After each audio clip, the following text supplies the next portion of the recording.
بسم اللہ الرحمن الرحیم۔ السلام علیکم ورحمۃ اللہ وبرکاتہ۔ مشکلات میں رسول اللہ صلی اللہ علیہ وسلم کا طرز عمل۔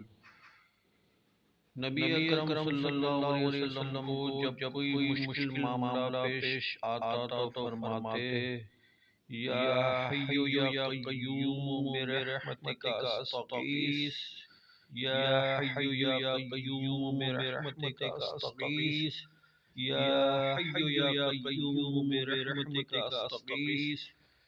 ترجمہ: اے زندہ جاوید قائم و دائم، میں تیری ہی رحمت کے ذریعے مدد کا طلبگار ہوں۔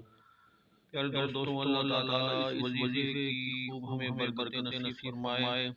صدقہ جاریہ کے طور پر اس ویڈیو کو آگے دوستوں کو شیئر کریں تاکہ آپ کے لیے بھی اجر و ثواب کا ڈھیر خزانہ آتا ہے اور میرے لیے بھی اجر و ثواب کا ڈھیر خزانہ آتا ہے۔